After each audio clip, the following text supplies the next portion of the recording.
Welcome to WBC Faster Together, the LinkedIn Live series of Women Business Collaborative. I'm Gwen Young, CEO of WBC. WBC, for those of you who do not know, is an unprecedented alliance of over 80 organizations focused on women in business and hundreds of business leaders, building a movement to achieve equal position, pay, and power for all women in business. Through collaboration, advocacy, action, and accountability, we are mobilizing thousands to create momentum, accelerate the pace of change, and drive impact. We live our commitment to DEI, and members of our leadership, staff, board of directors, and our WBC champions include more than 34% people of color. And every one of our action initiatives has DEI goals for 2025 and 2030. So please check the chat for our action initiatives in those areas through which we aim to accelerate change. And join our movement at wbcollaborative.org. So each week in this series, we offer different ways to advocate change and accelerate impact by presenting data, research, and best practices, by lifting up the power of women's voices for change and showcasing their leadership, and showcasing leaders committed to allyship, inclusivity, purpose, and more. So today I am honored and delighted to be joined by my co-host, Linda Peakshat, and board member, Pat Shea, to discuss Pat's work in the timely issue of Being Giveful. Linda, take it away. Thanks, Gwen. Well, as you say, we are so excited today to be in conversation with Pat Shea, veteran nonprofit leader and tech entrepreneur who is regularly on the Nashville Business Journal's Power 100 in the connector category. In fact, connecting is one of her superpowers. But another is creating and executing on big ideas that meet the issues of our time. Being Giveful, the wellness practice she has designed, is one of those ideas. Pat, thank you so much for joining us. And I understand you have a gift for us today. Hi, Linda. Thanks for having me. Thanks, Gwen. Well, I hope I have a gift. I believe what I want to talk about today is a practice that will keep people happier, healthier, and more spiritually grounded. And so in my mind, that is a gift. It's a wellness practice for your mind, body, and soul.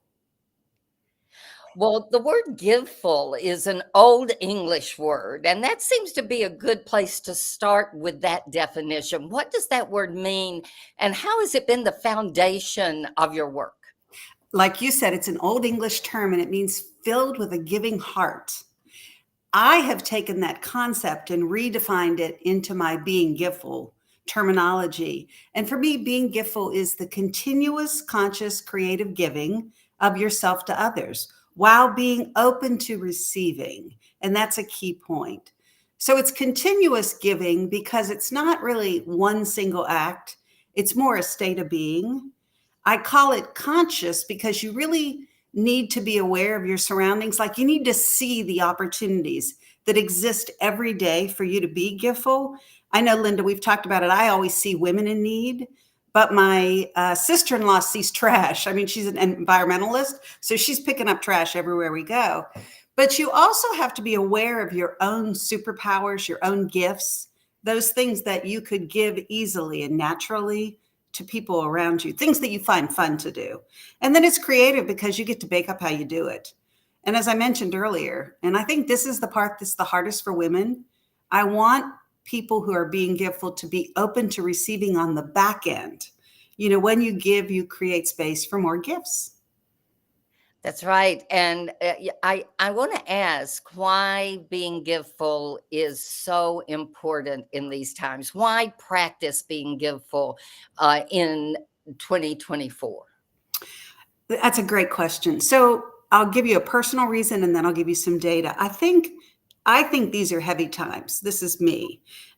We're being pulled apart by illness. COVID just pulled us apart and made us isolated. I think politics and religion and racial issues are all sort of pushing us into this falsehood that we're independent entities. When you and I both know before we're anything, we're human beings. You know, we're part of humanity, and there's an interconnected strength across humanity that is part of our superpower.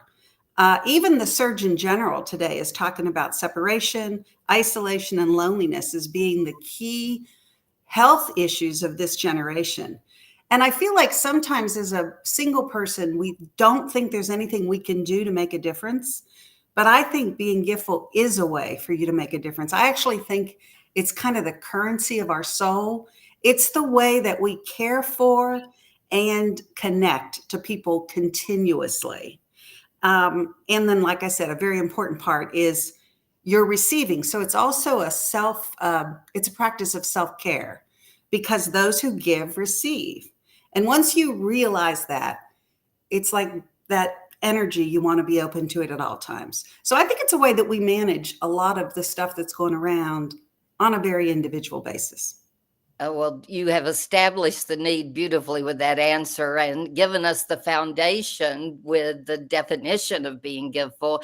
So tell us more about how you developed the idea and where did this come from?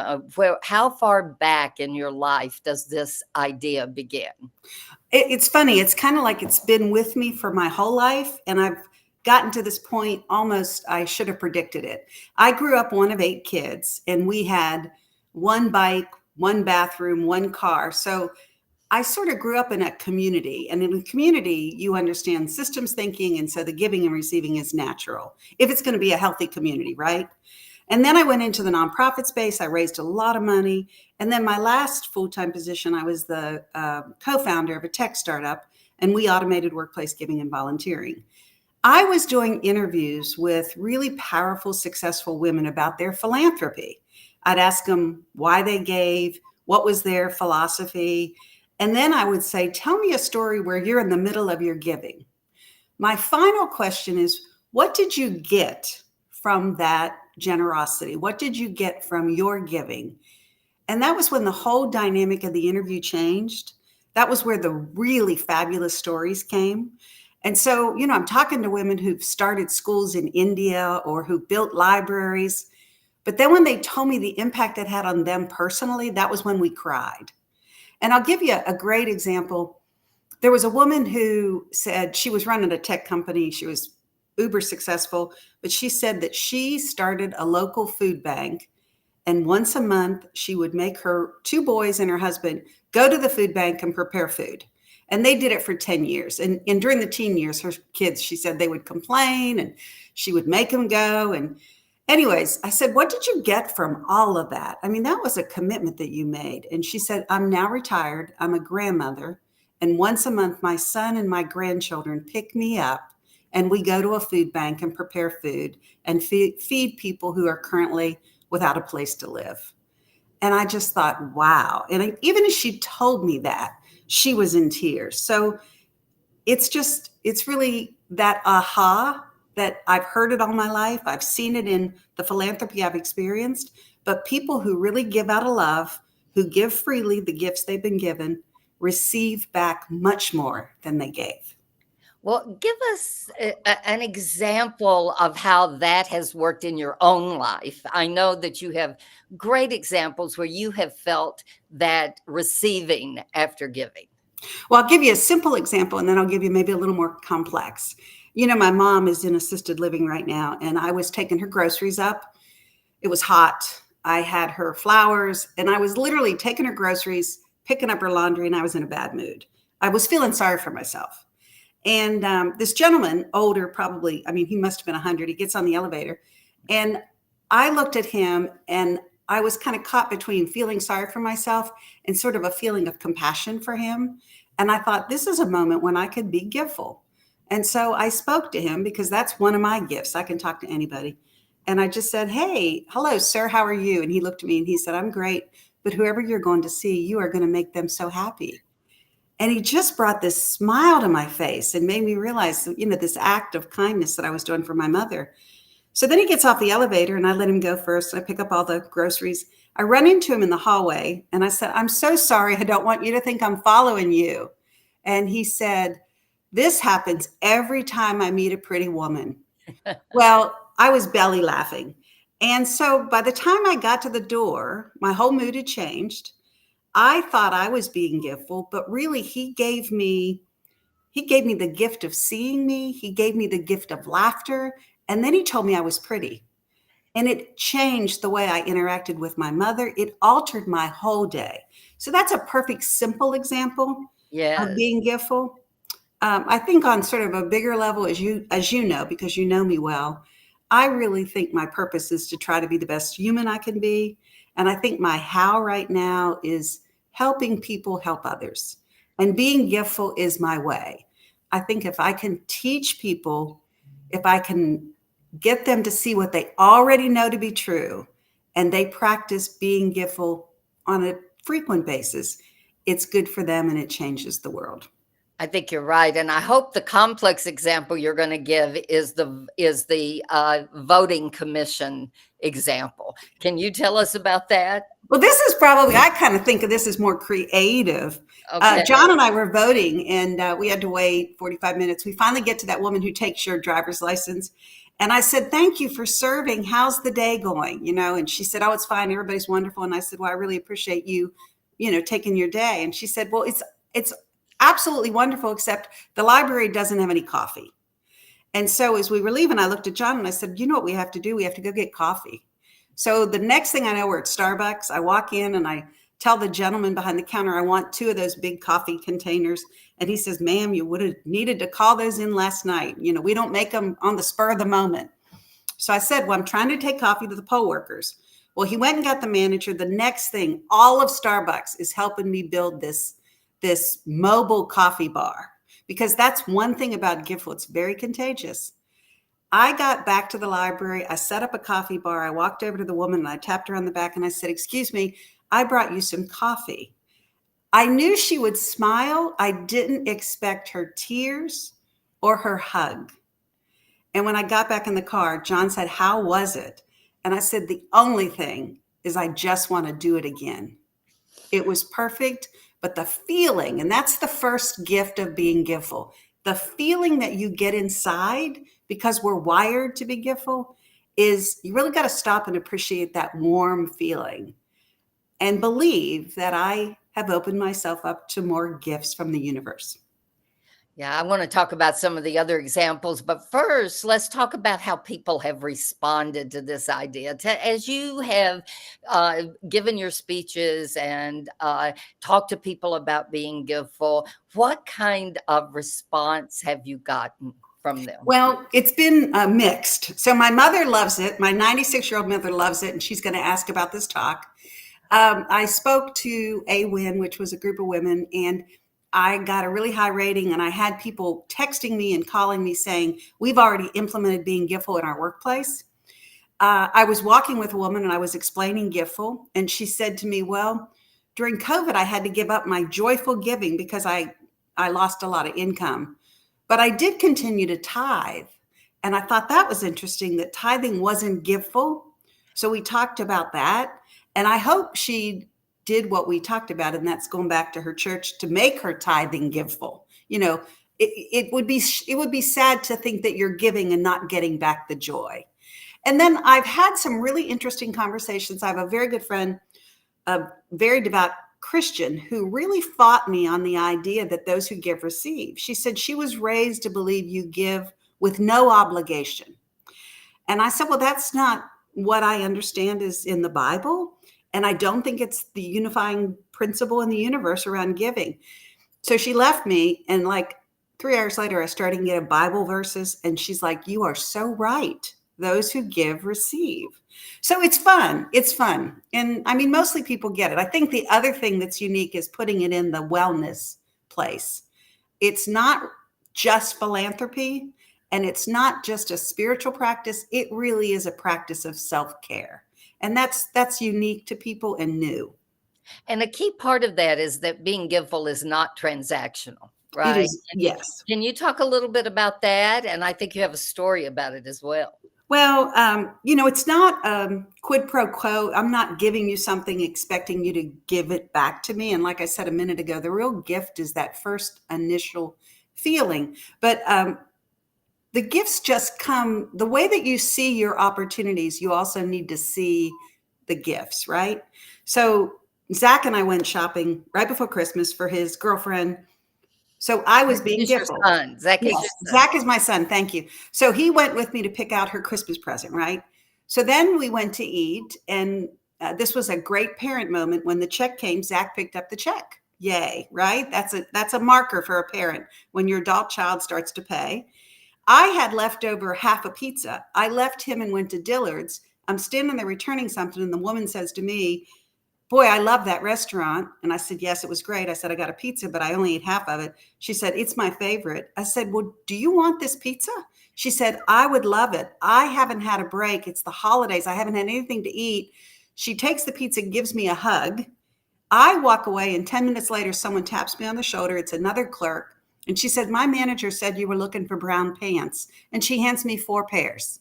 And I just think it's interesting how it just kind of rolls down naturally. And I couldn't have predicted any of those interactions, but it was almost like the Giveful train had started, and it's just rolling down the track. So I think you just have to be aware of what the opportunity looks like and then really be receiving. Yeah, well, you have this idea that we have a mindset of scarcity, right? And this is a way of changing that mindset. Can you talk about that? And also you have a WPO story that I think would be interesting to our audience. Yes, thank you. I think if you're going to really step into the giftful space, you have to embrace abundance. If you are living in a world where you think what you have access to is limited, kind of like a pizza pie and I only have 8 slices and I give one away, I've lost something, then Giveful is harder to really start to practice. But if you live in that space where you do believe we have everything we need, and when you give to someone a gift that was given to you because they needed it, you will be given back what you need. And like I said earlier, it's almost energetic. You make space for the universe to show up and provide you what you need next. And I mentioned this too. It is contagious. I, during COVID, was having a hard time. My sister was a nurse at Vanderbilt. We all felt hopeless. And she was telling me how hard it was on the nursing team, on the doctors. So I had called over and asked if I could feed all the COVID workers on Martin Luther King Day. I thought there'd be 100. Well, there are actually 300 COVID workers at Vanderbilt. And I found a restaurant that is really wonderful. And I asked them if they would help me. They immediately offered to donate the food. And I said, "No, you guys are having a rough time as is. Just give me a good deal." So they did these delicious meals for $10 a person. They packaged them. They delivered them with 3 shifts. They made them COVID proof because we had to follow all the directions. It was not an easy task for the restaurant. But I told my WPO sisters in one of my meetings what I was doing and why I was doing it. I didn't make an ask, but by the end of that meeting, I had recovered more than enough money to pay for that food. And I thought it was interesting because it is contagious. People, when they know that there's something going on they want to be part of, they step in because it's safe, because you're taking that lead. And then that night we did a Zoom call with the head of the nursing staff at Vanderbilt and a few of the team members, and we looked at pictures. And all of us just went to bed that night so happy and feeling like we had connected on Martin Luther King Day and done something Martin Luther King would have been proud of. And it was just a very giveful, very wonderful moment. Well, and that's back to being giveful, being the currency of our souls, right? Very much so. Okay, so you've helped us think through what we see, like you see women in need. You have a friend who is an environmentalist who sees trash and wants to do something about that. You said it's contagious, and you've given us examples of how one small example of being giveful can expand. Now let's give our audience a preview of the exercise you're going to use when you keynote Mentoring Monday for the Business Journal Network around the country. I am so excited about this, to be invited. I think mentoring is a perfect example of being giveful. And so in meeting with this group of women who are mentoring and the group of women who are coming to be mentored, I really am going to get the mentors to focus on what will they receive from this practice. Not what are they going to give as mentors, but what will they receive? And I'm going to ask the mentees, What do they think they are going to give? And as a mentor, I know the gifts I've received from my mentoring relationships. And Linda, you probably have 100 stories that you could tell. But I ran into someone recently. She heard me speak. She came up to me afterwards and she offered to help me with Giveful and reminded me that I'd mentored her 10 years ago. And now she's a very skilled consultant and has a lot of things that would help us. And so I said, well, I could use some help in this area, in this area. What would you charge me? And her answer was nothing. She said, you helped me 10 years ago get to where I am. I will do anything for you if it will help further Giveful. And I thought, I didn't even realize that that was 10 years later still out there. I think that the mentors, if they're open to it, they will get a new frame of reference, a new point of view from the mentees. They'll get connections they never would have had. And I think the mentees need to really recognize what they do for the mentors, the gifts they bring. Nothing feels better than to be asked for your wisdom, right? That's a very positive gift for someone to say, Pat, you know something, and I'd like to learn that from you. And I think as the mentees leave, realizing they have an opportunity to share what they've learned. They have acquired a gift that they can pass on. It's very powerful. So I'm excited about that talk. It's going to be fun. Well, I want to just close by asking you if you have any final thoughts on being giveful as a continuous, conscious, and creating giving of yourself while being open to receiving.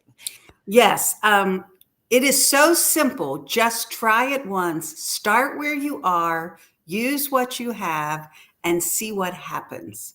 Nobody else has to know. It is a private practice.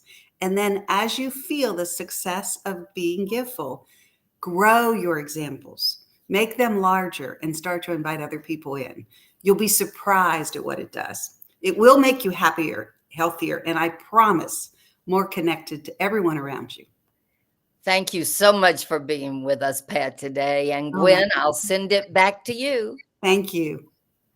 Thank you. And so powerful. I love the kind of the giveful train analogy in the beginning and the growth, but sort of that connections piece of it. And as you said, been working on this for a long time, but so relevant now and so relevant for the collaborative, the Alliance, the Champions Network, and all that we do. So thank you, Pat.